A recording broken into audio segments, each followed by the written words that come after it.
आधुनिक खेती एक युद्ध है। पत्तियां गिराने वाले रसायन, वनस्पति नाशक, कीटनाशक, खाद, फफूंदनाशक और रोगनाशक। दूसरे विश्व युद्ध के बाद फौजी औद्योगिक परिसरों को अपने अतिरिक्त रसायनों के लिए नए बाजार की जरूरत थी। इसलिए कृषि औद्योगिक परिसर का जन्म हुआ। हमने दुश्मन को मारने के लिए खुद को रसायनों में बहुत माहिर बना लिया और उन्हें कुदरत और अपने खिलाफ कर लिया। इसका नतीजा है जहरीले समुद्र, जहरीला पानी, जहरीली हवा और जहरीला भोजन। कारखानों के खेतों के रासायनिक रेगिस्तानों से लेकर हमारी भीतरी जिंदगी तक हमारी दुनिया एक प्राकृतिक स्थान के रूप में पहचान में ही नहीं आती। ये देखिए, ये थोड़ा सा पुराना है। अरे वाह, देखिए इसे, क्या बात है, वाह। इन्हें कीड़ों का बहुत शौक है। हर एक का एक नाम है। ये मिट्टी के बारे में जितना जानते हैं उतना दुनिया में और कोई नहीं जानता। इनका पसंदीदा पशु है गाय। ये है गाय का गोबर। ये यहाँ 4-5 महीने से पड़ा है। इन्हें एक बाल्टी में गाय के गोबर को लेकर उसे हिलाना बेहद पसंद है। न्यूजीलैंड का एक माली और गाय के गोबर की एक बाल्टी। क्या ये साधारण सा तरीका दुनिया को बचाने का एक रास्ता बन सकता है?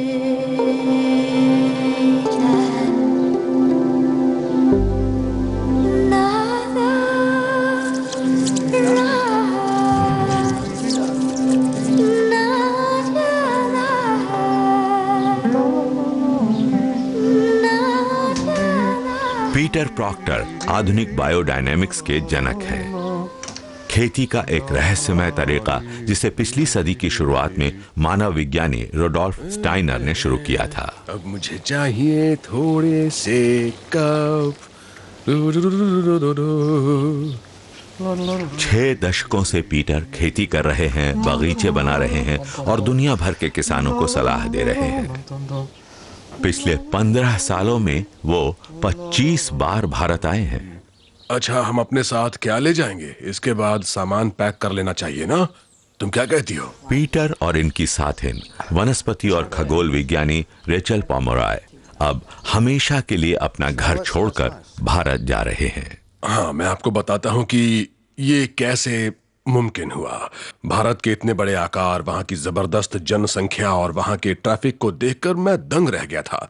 लेकिन मैंने देखा कि वहां की धरती से मेरा एक गहरा रिश्ता रहा है और ये तब हुआ जब मैंने सुना कि समृद्धि की देवी गाय के गोबर में रहती हैं और ये भी कि हर गाय में 4 करोड़ देवी देवताओं का वास है। 4 करोड़ देवी देवता, मेरे तो रोंगटे खड़े हो गए। गाय देवी देवताओं का प्रतीक है।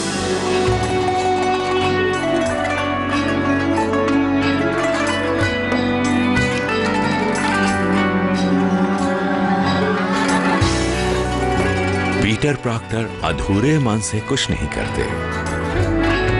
ये तकरीबन 80 साल के हैं। एक आंख कांच की है लेकिन असीमित ऊर्जा है इनके पास। इन्हें सुनाई भी कम देता है लेकिन इनके लिए तो धरती भी गाती है। पीटर मानते हैं कि भारत में उनके जिंदगी भर के काम अंजाम पर पहुंचेंगे।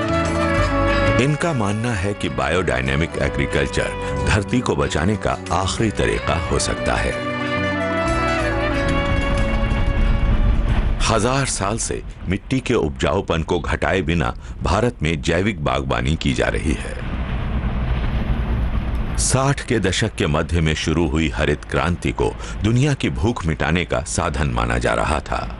इस विचार की कमजोरी थी रसायनों के जरिए मिट्टी की उर्वरता खत्म होना।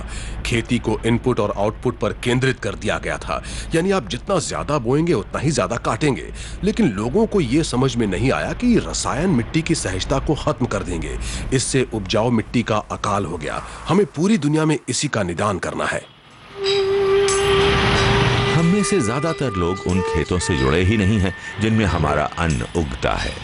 हमें अपने भोजन से, जो कि हमारे जीवन का बुनियादी स्रोत है, अलग कर दिया गया है और ये बहुराष्ट्रीय कंपनियों की दुनिया भर में फैली हुई वितरण प्रणाली की वजह से हुआ है।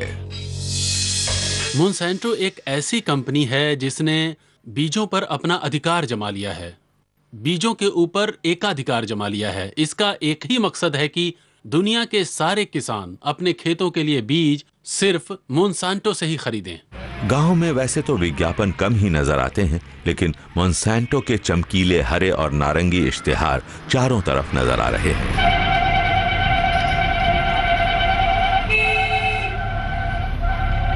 बायोटेक बीजों की कीमत पारंपरिक बीजों से 400 गुना ज्यादा है, जबकि अक्सर किसानों को इनसे 30% कम उपज मिलती है। यह है विडीसाइड। वीडिसाइड। इसमें सबसे बड़ी बीजों बात के डीलरों यह को होती है सप्लायरों से बहुत बढ़िया कमीशन मिलता है। ओह, 2,4-D।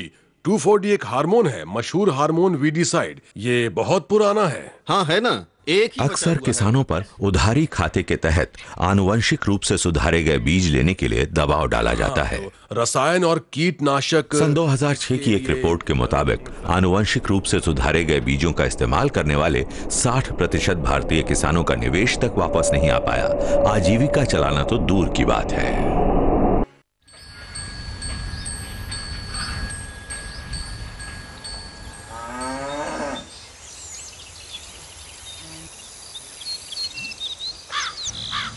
पीटर प्रॉक्टर एक नई तरह के हीरो हैं। परेशानी से जूझने की बजाय ये उसके इलाज में ज्यादा यकीन रखते हैं। राष्ट्रीय कंपनियों द्वारा किए गए मशीनीकरण को नजरअंदाज करते हुए पीटर अपने हाथों से जमीन की सेवा करते हैं। भारत में 15 साल तक घूमने के बाद इन्होंने पूरे देश में बायोडायनेमिक खेतों का जाल फैलते देखा है। ये मानते हैं कि एक क्रांति हो रही है, एक एक किसान जुड़ता जा रहा है। सर्वदमन पटेल इन्हीं किसानों में से एक हैं। सर्वदमन ने अपनी पढ़ाई अमेरिका में पूरी की। इन्होंने विस्कॉन्सिन यूनिवर्सिटी मेडिसन से कृषि विज्ञान में मास्टर डिग्री ली है। जैविक खेती में जो मेरा पहला अनुभव था, उसे मैंने बस बिना सोचे समझे कर दिया था। करीब 1 हेक्टेयर के दायरे में मैंने रतालू लगाया था। वो बहुत कामयाब हुआ। इसलिए मैंने केले को आजमाया। वो बुरी तरह नाकाम हो गया। हमारा पैसा डूब गया, इसलिए मैंने उसे छोड़ दिया। मैंने सोचा कि मैं जैविक खेती नहीं कर सकता क्योंकि मैं इसके बारे में कुछ नहीं जानता। इसे छोड़ दिया और मैं फिर से रासायनिक खेती करने लगा। पर हुआ क्या कि इससे मिट्टी मरने लगी। वो पौधों को थामने का एक जरिया बनकर रह गई थी। वो एक जिंदा मिट्टी नहीं थी। मैंने एक पूरा दिन बार्न्स एंड नोबल्स में बिताया। किताबों की एक बड़ी सी दुकान है वो। मैं खेती वाले हिस्से में खोज रहा था कि अचानक मेरी नज़र जैविक खेती वाले हिस्से पर पड़ी। मैं वहीं बैठ गया और सुबह 10 बजे से लेकर शाम 5 बजे तक उन किताबों को पढ़ता रहा। और तब जाकर मुझे समझ में आना शुरू हुआ कि जैविक खेती होती क्या है। खेती करने के लिए दुनिया का सबसे अच्छा हिस्सा है। उत्साह में ज्यादा कह दिया। हो सकता है कि दूसरे खेत भी इतने ही अच्छे हों, लेकिन मैंने इससे अच्छा खेत कहीं नहीं देखा। ये बहुत ही अच्छा है। हम हर तरह से अच्छा है। और हम इस वक्त जिस हिस्से को देख रहे हैं, ये कमाल का है। एकदम सीधे और लंबे पौधे हैं यहाँ, मानो कोई इंसान खड़ा हो। एक बायोडायनेमिक खेत पूरी तरह से आत्मनिर्भर और संपूर्ण होता है और मानवता के फायदे के लिए, अच्छा भोजन पैदा करने के लिए समर्पित रहता है। तो कैसे बनता है एक संपूर्ण खेत?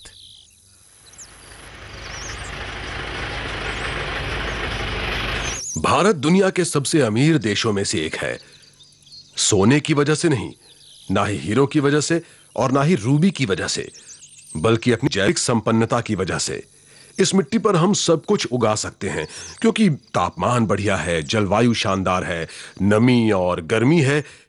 इस जैविक संपन्नता की वजह से खाद तैयार हो रही है। सर्वदमन अपने कस्बे में एक सार्वजनिक सेवा भी करते हैं। ये उन पत्तियों को जमा कर लेते हैं जिन्हें आमतौर पर जला दिया जाता था। इन्होंने नगरपालिका से भी बायोडायनेमिक बनने का अनुरोध किया है। मृत चीजों का जीवन देने वाली खाद में बदलना बायोडायनेमिक्स का आधार है। अब इसके ऊपर ये लोग गाय का गोबर डालेंगे और थोड़ा सा पानी और थोड़ी सी समुद्री शैवाल डालेंगे और बस ये खाद में बदल जाता है। धरती को नुकसान न पहुंचाने वाली खाद में। पत्तियां, घास, जानवरों का मल, भोजन, बगीचे का कचरा, यानी प्रकृति की हर चीज को यहाँ खाद में बदला जा सकता है। हमारे कचरा घरों और उसे जलाने वाली भट्टियों का 25% कचरा खाद में बदला जा सकता था। देखिए, पिछले वाले का छोटा सा ढेर बचा हुआ है। ये नए ढेर के लिए बुनियाद की तरह है। इसी पर नया ढेर बनाया जा रहा है।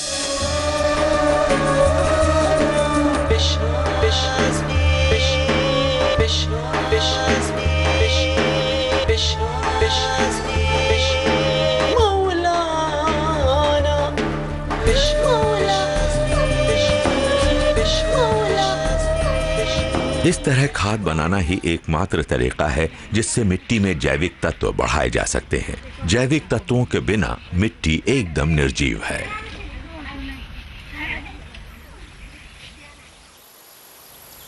भारत में गाय का बड़ा सम्मान किया जाता है और बायोडायनेमिक खेती गाय पर ही निर्भर है। अपने 4 पेटों की वजह से गाय का पाचन बहुत ही अनूठा होता है। कई बायोडायनेमिक चीजें गाय के गोबर से ही बनती हैं। काऊ पैट पिट, जिसे CPP भी कहते हैं, गाय के गोबर के संश्लेषण का एक तरीका है। इसके विरोधी इसे कूड़ा करकट और जादू कहते हैं, खास तौर पर इसलिए क्योंकि इसे बनाने के लिए कई रहस्यमय तैयारियां करनी पड़ती हैं। अगर आप इस प्रक्रिया को देखेंगे तो ये गोबर की तादाद पर आधारित नहीं है, बल्कि प्रक्रिया ये है कि सारे महत्वपूर्ण तत्व बहुत ही प्राकृतिक तरीके से काम कर सकें और ग्रहों के असर को आपकी जमीन तक लाएं। इससे निश्चित रूप से बहुत अच्छी फसल मिलेगी और मिट्टी के तत्व भी कम नहीं होंगे। बहुत सारे लोगों को गोबर को छूना तक पसंद नहीं है। ओह, कितना गंदा है। लेकिन असल में मैंने देखा है कि एक बार जब आप इसका इस्तेमाल शुरू कर देते हैं, जब आप गोबर को हाथ में लेते हैं और यहां से वहां ले जाते हैं, उस पर काम करते हैं, तो ये बड़ा प्यारा एहसास होता है। भारतीय किसान जानते हैं कि इसमें संक्रमण दूर करने के गुण हैं। अगर आपका हाथ कट जाए तो इसमें वे थोड़ा सा ताजा गोबर लगा देते हैं। ये जीवाणु विरोधी होता है ताकि कोई इन्फेक्शन ना हो। मैं आपको बताना चाहता हूं कि सिर्फ 2 चीजें ऐसी हैं जो स्वर्ग से नहीं आई हैं, फास्फोरस और पोटेशियम। बाकी सारे तत्व तो वायुमंडल में मौजूद हैं और खेती की अच्छी तकनीकों के जरिए आपकी मिट्टी में लाए जा सकते हैं। ये देखिए, हम निथारी में हवा मिला रहे हैं। असल में बायोडायनेमिक खेती में हम मिट्टी की खेती करते हैं, हम हवा की भी खेती करते हैं। लेकिन अगर आपके पास कुछ भी ना हो सिवाय मुर्दा मिट्टी के, तो कुछ भी नहीं हो सकता। वो 8 प्रक्रियाएं जिन पर बहुत शक शुबा किया गया है, बहुत ही साधारण किस्म की हैं। डैंडेलियन प्रक्रिया, इसे सिलिका से किया जाता है। जड़ी बूटियों का मिश्रण होता है, जैसे यारो और कैमोमाइल, और सिलिका और कैल्शियम जैसे खनिज होते हैं। ये सभी ग्रहों की ताकत से जुड़े होते हैं।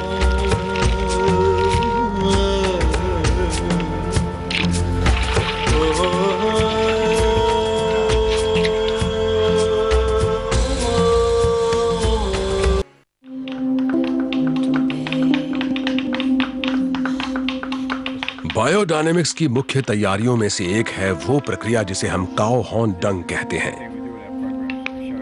इसमें गाय के सींग में दूध पिलाने वाली एक गाय का गोबर भर दिया जाता है और सर्दियों के महीनों में शरद ऋतु से आने वाली वसंत ऋतु तक इसे मिट्टी में गाड़ दिया जाता है। यानी ये कुल 6 महीनों तक मिट्टी में दबा रहता है। इसकी बनावट बदल जाती है। दरअसल ये खाद बनने की प्रक्रिया से गुजरता है। इस दौरान ये धरती में मौजूद ऊर्जा को सोख लेता है। सर्दियों के दिनों में धरती जो सांस लेती है उसे सोख लेता है। सर्दियों में धरती गर्मियों के मौसम से एकदम अलग रहती है। तो इस तरह से गाय के सींग में गोबर का एक ढांचा तैयार होता है। जब हम इसे ठोक कर बाहर निकालते हैं तो इसकी खुशबू बहुत बढ़िया होती है। ये आ गया, देखिए, ये रहा, एकदम सही, शानदार, बढ़िया बना है ना, बहुत अच्छा है।